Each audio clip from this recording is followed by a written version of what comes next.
Henshin and go-go, baby!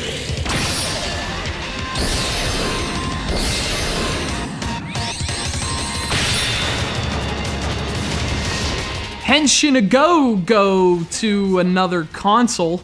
Welcome back to our feature on the rise and fall of the Capcom Five, an infamous example of what happens when soaring ambition is pulled down by the burdensome weight of reality. If you missed part 1, be sure you check that out first, and trust me, this video will be here waiting when you're ready. We're not porting it to another channel or anything.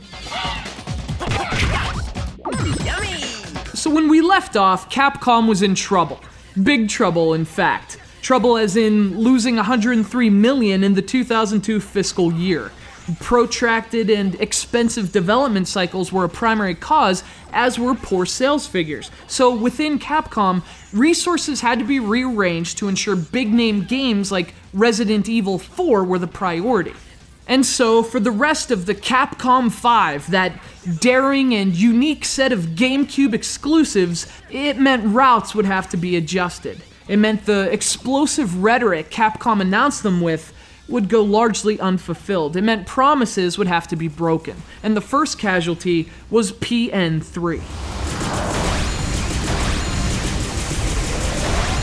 What could have been a stylish, rhythmic shooter unlike anything else on the market was rushed to stores in September of 2003, with stiff controls and repetitive levels, an obvious victim of rushed development and slashed budgets. Even Shinji Mikami, who worked as the director for the Capcom 5, admitted as much, saying, quote, "I wanted to put more time into it, and a lot more."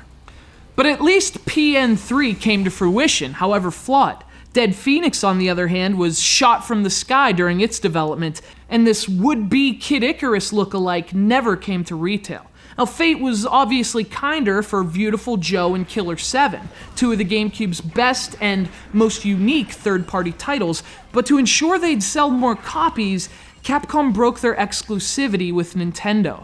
Both games would be ported to the PlayStation 2. Killing what would have been the GameCube's most enticing third-party system sellers at a time when it needed them most.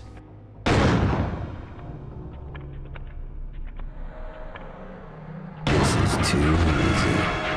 And then there's this, Resident Evil 4, a game that requires no introduction. It released to the GameCube on January 11th, 2005, but even it wouldn't be unscathed by the curse of the Capcom 5, because on Halloween the year prior, Capcom announced Resident Evil 4, a game that would be the GameCube's greatest third-party title, would also be coming to the PlayStation 2. And suddenly, if you wanted to play Resident Evil 4 and you didn't have a GameCube, all you had to do was wait. Nintendo's thunder was stolen, and the dissolution of the Capcom 5 was complete, as were the ties between the houses of Mario and Mega Man.